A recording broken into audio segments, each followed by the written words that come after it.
사랑하고 축복합니다. 지난주에 우리는 역사적인 종교회의, 그 첫 번째 종교회의를 함께 말씀을 보았습니다.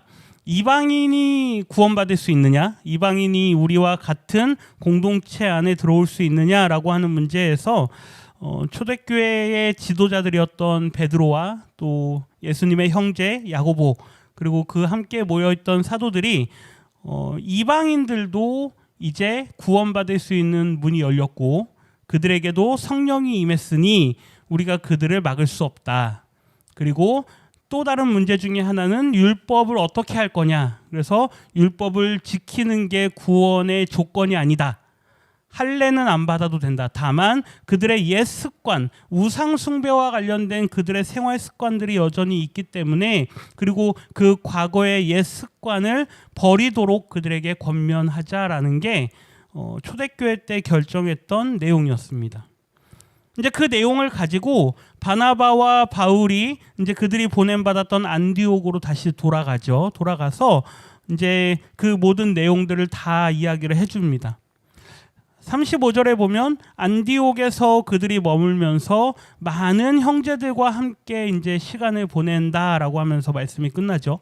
그래서 주의 말씀을 가르치며 전파하는 일을 계속해서 이어서 왔다라는 얘기입니다. 그러고 나서 이제 여기 우리말 성경에는 며칠 후라고 번역이 돼 있는데 정확하게 이게 가까운 며칠은 아닙니다. 그러니까 우리가 생각하면 며칠 후 하면 뭐 한 며칠, 말 그대로 뭐 한 일주일 안쪽으로 뭐 그렇게 생각할 수 있는데 성경 시대 때 그 시간을 좀 살펴보면 조금은 그래도 시간은 좀 있습니다. 그게 뭐 정확하게 뭐 몇 개월인지는 알 수 없지만 아주 근 며칠 그거 정도는 아니고요. 좀 어느 정도 시간이 지난 겁니다. 그 후에 바울이 이야기를 합니다. 바나바에게 우리가 주의 말씀을 전한 각 성으로 다시 가자. 1차 전도 여행 때 우리가 다니면서 복음을 전했던, 그리고 교회들이 세워졌는데, 공동체가 세워졌으니까 거기에 이제 교회들이 세워졌는데 우리가 그들이 어떻게 하고 있는지 다시 한번 가보자. 그래서 바나바에게 이제 요청을 합니다. 바울의 마음이 어땠을까?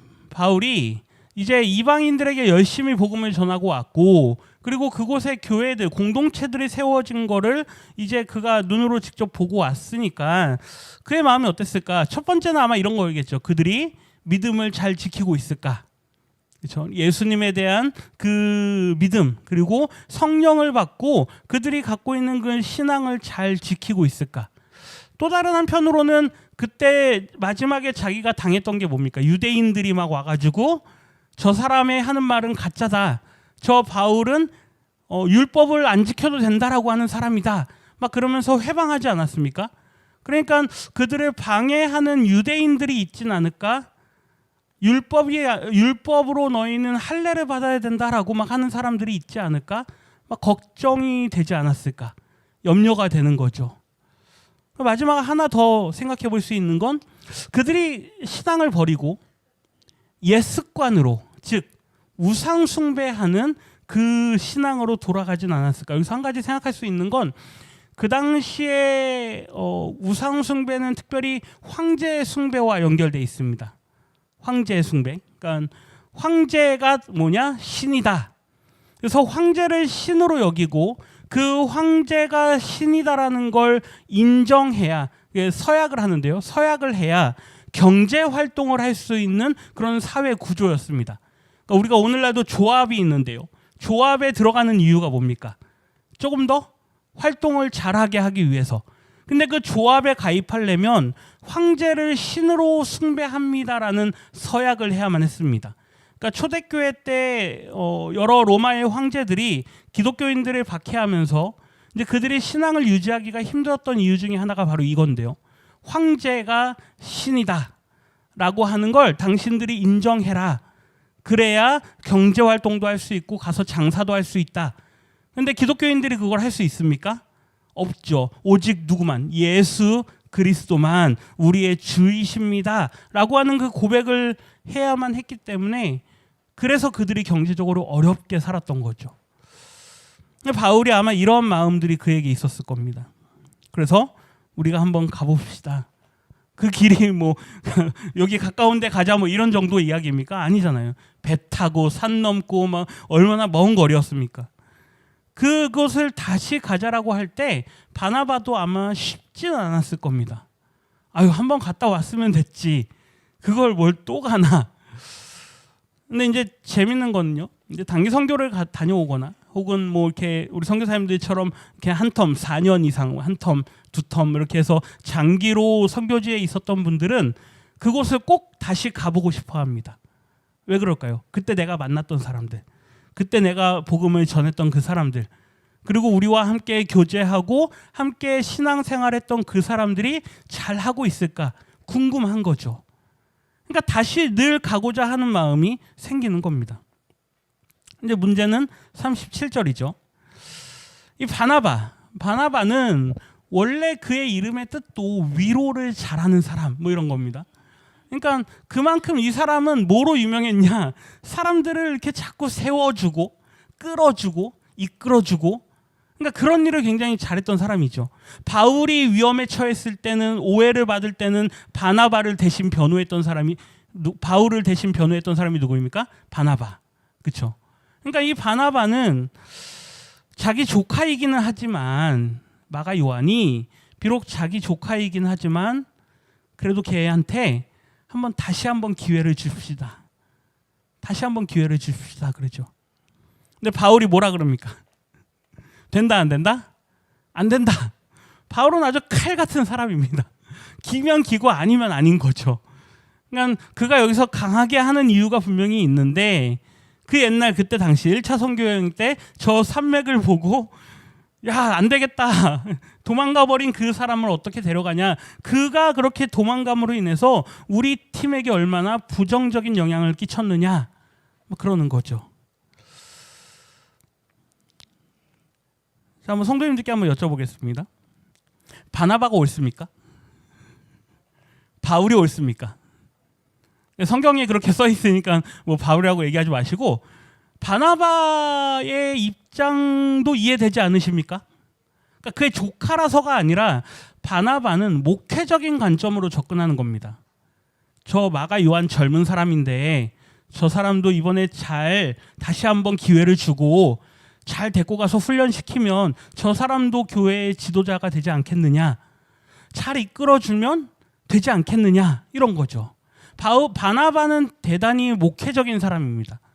근데 바울은 어떻습니까? 처음에 그렇게 떠나버린 그 영적인 싸움이 시작되는 그 출발점에서 우리 팀에 그렇게 영적으로 안 좋은 영향을 끼친 마가 요한을 다시 데려간다는 건 현실적으로 불가능하다. 분명히 저 사람은 물론 잘하면은 그나마 다행이겠지만 또 다른 안 좋은 영향을 끼칠 수도 있을 것이다. 그 한 사람 때문에 우리 다른 사람들이 신경 쓰고 에너지를 거기에다 쏟는 것보다 우리는 뭐에 더 집중해야 된다? 이 선교 사역에 집중해야 된다. 제가 대학 때부터 해가지고 단기 선교 뭐 이렇게 해서 팀들을 여러 번 이제 다녀왔습니다. 이제 교회 사역을 하면서는 재미있는 게 있었는데요. 부모님들이 꼭 자기 애도 데려가 달라고 이야기를 합니다. 뭐 수련회를 가든 아니면 단기 선교를 가든 뭐 비전 트립을 가든 꼭 자기 애들도 데려가 달라고 합니다. 근데 정작 애들은 어떻습니까? 안 가려고 하죠.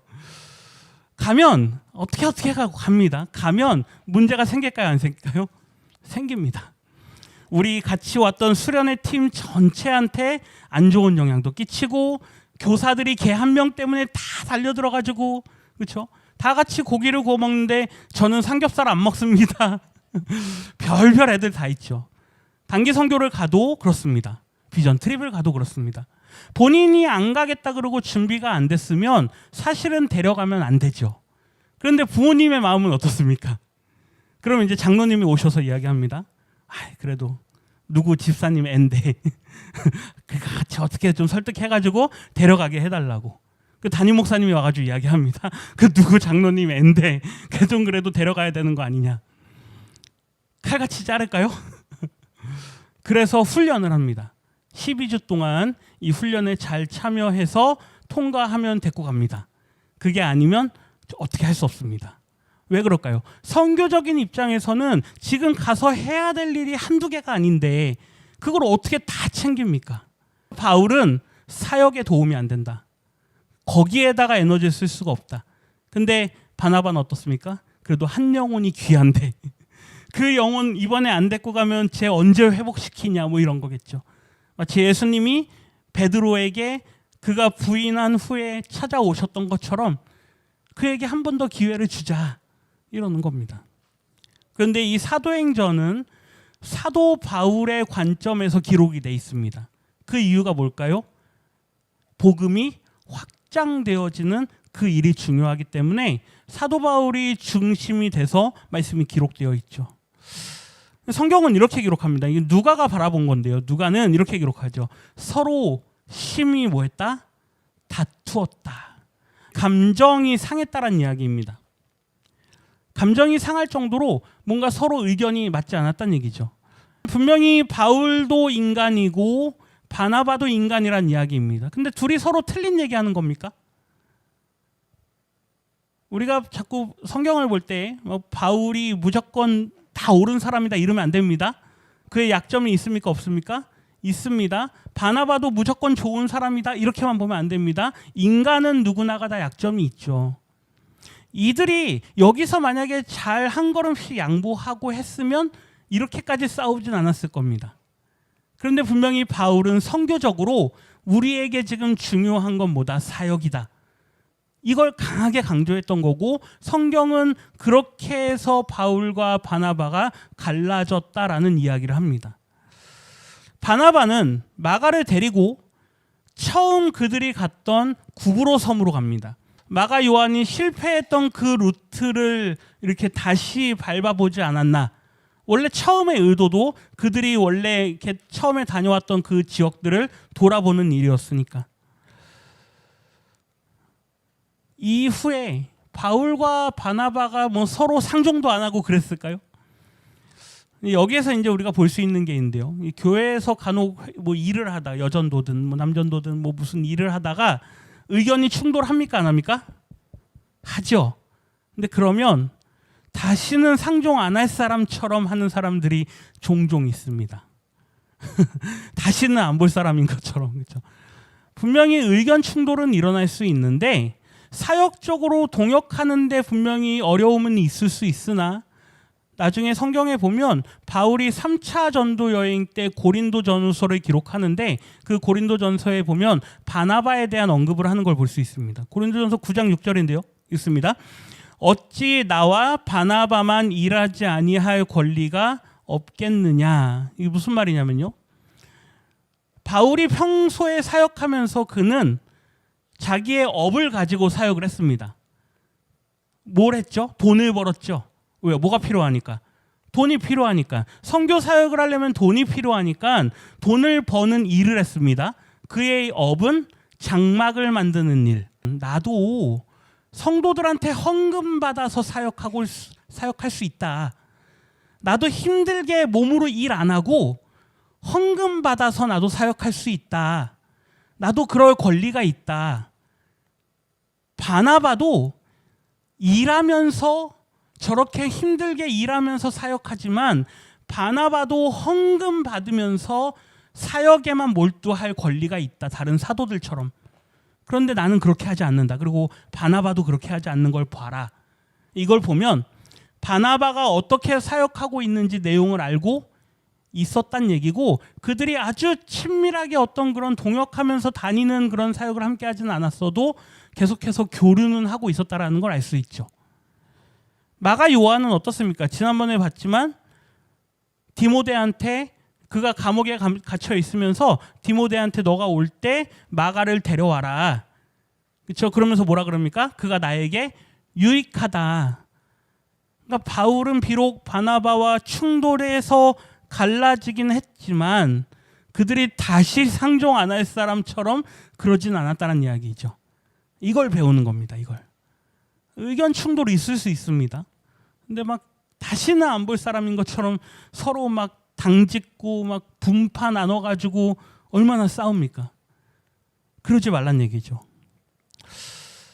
바나바가 간 루트는 아마 그들이 처음에 갔던 그 섬으로 해가지고 구브로로 해가지고 가는 그 루트로 아마 다녔던 것 같습니다. 근데 이제 바울이죠. 바울은 예루살렘에서 함께 왔던 사람인 실라인데요. 이 실라를 택해서 이제 함께 2차 선교 여행을 출발합니다. 이 40절 말씀에 중요한 게 있는데요. 여기 주의 은혜에 부탁함을 받았다. 이게 우리가 이렇게 파라디돔이라 그래서 넘겨주다라는 뜻입니다. 넘겨주다. 그러니까 안디옥 교회 성도들이 하나님, 이 바울과 실라를 이제 보냅니다 라고 하면서 이 두 사람과 이 선교 사역 팀을 하나님 당신 손으로 넘겨드립니다, 이 말입니다. 하나님 당신 손에 이 사람들을 다 맡겨드리니 이 사람들이 다녀올 동안에 지켜주시고 인도해 주십시오. 이게 뭐 했단 얘기죠? 파송했단 얘기죠. 안디옥 교회로부터 파송을 받습니다. 이게 굉장히 중요한 거죠. 이제 2차 전도여행이 시작이 됩니다. 오늘은 우리가 2차 전도여행의 그 루트를 한번 크게 볼 건데요. 수리아와 길리기아로 다니면서 교회들을 경고하게 하니라. 이 41절 말씀은 뭐냐면요. 그들이 1차 전도여행 때 다녔던 지역이 아래 배로 갔던 구브로 섬이 있었죠. 그리고 위로 올라가서 이제 더베로 해가지고 쭉 비시디아, 안디옥, 루스드라 이렇게 해가지고 다녔습니다. 그 지역이 어디냐면 길리기아 땅입니다. 그러니까 그 지역 1차로 다녔던 그 지역을 그들이 육로길로 해서 다녔다는 이야기이죠. 그러니까 배 타고 이 구브로 섬으로 내려가지 않고 육로로 다닙니다. 지도를 한번 볼까요? 범위가 어떻습니까? 더 넓어졌죠. 그렇죠. 2차 때는 이제 처음 수리아, 안디옥이 수리아에 있는 안디옥인데요. 여기 있죠. 수리아에 있는 안디옥. 이제 거기를 출발로 해가지고 크게 어떻습니까? 이렇게 한 바퀴 돌고 오는 거죠. 근데 이제 이름이 잘 안 보일 테니까 이제 수리아를 시작으로 안디옥 보이십니까? 네, 안디옥에서 다소는 어디입니까? 바울의 고향. 그러니까 처음 출발해가지고 자기 고향으로 갑니다. 자기 고향인 다소로 갔다가 처음에 들렀던 더베, 그 다음에 어디로 갑니까? 루스드라, 그 다음에 이고니온, 그 다음에 비시디아, 안디옥. 원래는 안디옥, 이고니온, 루스드라, 더베 이렇게 1차 때는 돌았는데 이번엔 역순으로 가는 겁니다. 그래서 다소, 더베, 루스드라, 이고니온, 안디옥 저 위로 올라가가지고 이제 드로아, 이 드로아라고 하는 곳에서 배를 타고 네아폴리. 이게 사도행전 몇 장까지 가냐면요. 사도행전 18장까지 해가지고 2차 전도여행의 내용들이 기록이 됩니다. 이제 이쪽 네아폴리부터는 마게도니아 땅입니다. 빌립보에 가서 교회를 세웁니다. 빌립보에 가서 교회를 세우고 암비볼리, 그다음에 아볼로니아, 데살로니가에 가서 또 교회를 세웁니다. 그리고 베레아, 그 다음에 배를 타고 아테네, 아덴이죠. 아덴, 그 다음에 고린도에 와서 또 교회를 세웁니다. 여기 고린도에 와서 누구를 만납니까? 그 브리스길라와 아굴라, 그 부부를 만나죠. 여기에 한 1년 한 6개월 정도, 1년 6개월 정도 머물면서 여기에 교회를 세우고 성도들과 함께 여기에서 이제 신앙생활을 하고 그 앞에 다녔던 교회들, 앞에 세웠던 교회들, 데살로니가, 그 다음에 저 위에 갈라디아 이런 데로 편지들을 써서 보냅니다. 그게 오늘날 우리가 갖고 있는 갈라디아서, 데살로니가 전후서 뭐 이런 거죠. 그리고 거기서 갱그레아로 가서 이제 서원을 합니다. 내가 하나님 앞에 내 삶을 온전히 다 드립니다. 뭐 이런 거죠. 그리고 에베소로 갔다가 이제 가이사랴로 내려왔다가 거기서 예루살렘을 들렀다가 이제 다시 안디옥으로 올라가는 일. 이게 2차 전도여행입니다. 이게 이제 16장부터 해서 18장까지, 사도행전 16장부터 18장까지의 여정이고, 이제 여기 안에 내용들도 이제 사도행전을 하나하나 우리가 또 보다 보면 분명히 어떠한 일들이 있었는지, 그리고 그 사건들을 통해서 하나님께서 어떻게 이 바울과 실라, 그리고 바울과 함께한 이 사역들을 통해서 하나님의 은혜의 복음의 말씀이 전파되었는가, 이제 이것을 우리가 보게 되는 거죠. 다시 한 번 더 지도를 보고 지명을 조금 익숙하게 해야 이제 다음 주부터 또 말씀 볼 때 좀 익숙해지니까요. 이제 다음 주부터 우리가 따라갈 지명들입니다. 출발점이 어디입니까? 안디옥. 안디옥은 수리아 땅입니다. 지금은 시리아 땅이라 그러는데요. 이 수리아 땅을 출발로 해서 그의 고향인 다소로 갔다가 더베, 루스드라, 이고니온, 그 다음에 비시디아, 안디옥, 여기까지는, 이 비시디아, 안디옥까지는 1차 때 다녔던 곳이기 때문에 교회가 있을까요, 없을까요? 있죠. 공동체가 세워져 있습니다. 그래서 그들을 둘러보고 그들에게 다시 권면의 말과 그들에게 권면의 말과 그들의 신앙을 이렇게 북돋아주는 그런 일들을 했겠죠. 그리고 비시디아 안디옥에서 저 위로 올라가서 이제 드로아로 갑니다. 드로아. 거기에서 배를 타고 저 마게도냐 땅으로 건너가죠. 원래 바울은 이쪽 갈라디아 땅 이쪽으로 다니려고 했습니다. 아시아 지역으로. 그런데 저쪽으로 넘어갈 수밖에 없는 일이 이제 일어나죠. 그건 성도님들이 잘 아시는 사건이니까. 그러고 나서 네아폴리, 빌립보, 암비볼리, 아볼로니아, 데살로니가, 베레아. 그 다음에 배 타고 아래쪽에 있는 그리스 땅입니다. 지금의 아덴, 고린도, 갱그레아. 그 다음에 다시 넘어와서 에베소. 나중에 에베소는 또 굉장히 중요한 도시가 되죠. 이 에베소에서 가이사랴로 내려왔다가 예루살렘 들렀다가 안디옥으로 돌아오는 게 2차 여행입니다. 사도행전을 쭉 이렇게 보시면서 지도들을 많이 보잖아요. 어떻습니까? 조금 익숙해지십니까? 그렇죠. 아주 자주 보는 건 아니지만 그래도 지도들을 좀 계속 보시면 우리가 가보지는 못해도 그래도 그 땅이 조금은 가깝게 느껴지게 됩니다. 우리가 1차 때 다녔던 지역들, 이제 그곳에서 있었던 일들도 기억하시고, 이제 다음 주 설 명절 지나고 다음 주부터는 이제 2차 전도 여행을 우리가 보게 됩니다. 참 그렇습니다. 명절, 우리는 두 번째 명절이 있잖아요. 두 번째 새해. 그러니까 이제 새해가 시작되면서는 뭐가 시작된다? 2차 선교 여행이 시작된다. 그래서 설 명절 끝나고 이제 다음 주부터 해가지고 이제 2차 전도 여행 우리가 함께 말씀들을 보면서 하나님의 은혜의 복음이 또 어떻게 확장되어지는가, 이걸 우리 성도님들이 함께 나누실 수 있기를 주님의 이름으로 축원합니다.